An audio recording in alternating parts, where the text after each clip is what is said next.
Breaking news Mithun Reddy కోసం రాజమండ్రి వేదికగా జరుగుతున్న తాజా పరిణామాలకు సంబంధించిన బ్రేకింగ్ న్యూస్ మనం చూస్తున్నాము. ఒక విల్లాతో పాటు 2 అపార్ట్మెంట్లలో ఫ్లాట్స్ తీసుకుంది మిథున్ ఫ్యామిలీ. బంధువులు అనుచరుల కోసం వేర్వేరుగా అపార్ట్మెంట్లలో ఫ్లాట్స్ రెడీ చేశారు. కుటుంబంతో కలిసి ఇవాళ రాజమండ్రి రాబోతున్నారు పెద్దిరెడ్డి రామచంద్రారెడ్డి.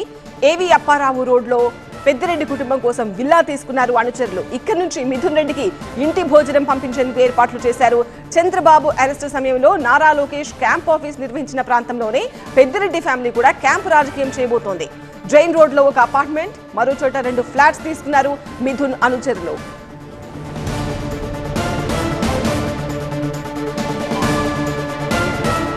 మరిన్ని వివరాలు టీవీ9 స్పెషల్ కరెస్పాండెంట్ సత్య అందిస్తారు. ప్రస్తుతం ఎంపీ మిథున్ రెడ్డి అరెస్టు అలాగే సెంట్రల్ జైల్లో రిమాండ్ నేపథ్యంలో వైఎస్ఆర్సీపీ నేతలంతా కూడా రాజమండ్రి చేరుకోబోతున్నట్టుగా తెలుస్తుంది. ఈ నేపథ్యంలోనే ఈరోజు పెద్దిరెడ్డి రామచంద్రారెడ్డి కుటుంబ సభ్యులతో రాజమండ్రి రానున్నారు. దీనికి సంబంధించి మొత్తం సరంజామా సిద్ధమవుతుంది.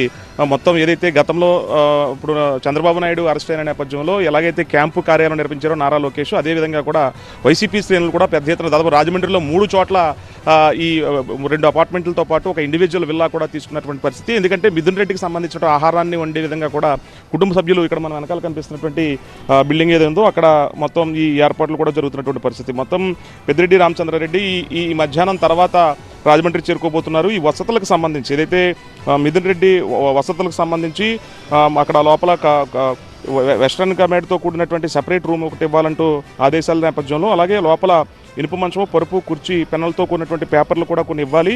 రోజువారీ న్యూస్ పేపర్లతో పాటు మ్యాగజైన్స్ కూడా మిథున్ రెడ్డికి అందజేయాలనేది మాత్రం ఈ అడ్వకేట్లు అందులో పెట్టినప్పటికీ అది పెడచెవినట్టు పెట్టిన నేపథ్యంలో ఏసీపీ ఆదేశాల మేరకు ఇప్పటికే డిప్యూటీ సూపరింటెండెంట్ సెంట్రల్ జైలుకి సంబంధించి ఏసీబీ దగ్గరికి హాజరయ్యేందుకు వెళ్ళినటువంటి పరిస్థితి. ఇక్కడ ఇప్పుడు కనిపిస్తున్నటువంటి విజువల్స్ ఏదైతే ఉందో ఇక్కడే పెద్దిరెడ్డి రామచంద్రారెడ్డికి సంబంధించినటువంటి కుటుంబం ఇక్కడ స్టే చేసేటువంటి అవకాశాలు అయితే కనిపిస్తున్నట్టుగా మనకి సమాచారం అందుతుంది. ఇక్కడ ఈ విల్లాతో పాటు ఎదరే నారా లోకేష్ గతంలో క్యాంపు రాజకీయం ఇక్కడంతా హడావిడిగా దాదాపు కొన్ని రోజుల పాటు నడిపించారు. తర్వాత మళ్ళీ ఇప్పుడు పెద్దిరెడ్డి రామచంద్రారెడ్డికి సంబంధించినటువంటి కుటుంబంతో పాటు వైసీపీ శ్రేణులు హంగామా అంతా కూడా ఇక్కడ మిథున్ రెడ్డి జైలు నుంచి బయటకు వచ్చే వరకు కూడా కనిపించేటువంటి పరిస్థితులు కనిపిస్తాయి. ప్రస్తుతం ఇది టీవీ9 ఎక్స్క్లూజివ్గా చూపించే ప్రయత్నం చేస్తున్నాము. ఇక్కడే పెద్దిరెడ్డి రామచంద్రారెడ్డితో పాటు వైసీపీ ముఖ్య నేతలు ఒకవేళ మాజీ సీఎం జగన్ వచ్చినా సరే ఇక్కడే స్టే చేసేటువంటి అవకాశం కనిపిస్తుంది. మిథున్ రెడ్డి జైలు నుంచి బయటికి వచ్చే వరకు కూడా మొత్తం 3 అపార్ట్మెంట్, ఒకటే జైన్ రోడ్లోని 2 ఏవి అప్పారావు రోడ్డు, 3 ఏదైతే ఇక్కడ రామకృష్ణ మఠం ఉందో ఆ పరిధిలో విల్లా తీసుకున్నటువంటి పరిస్థితి ఉంది. వైఎస్ఆర్సీపీ క్యాంపు రాజకీయం అంతా కూడా రాజమండ్రి నుంచి నడవడందని చెప్పాలి. కెమెరా పర్సన్ రసూల్తో కలిసి సత్య టీవీ9 రాజమండ్రి నుంచి.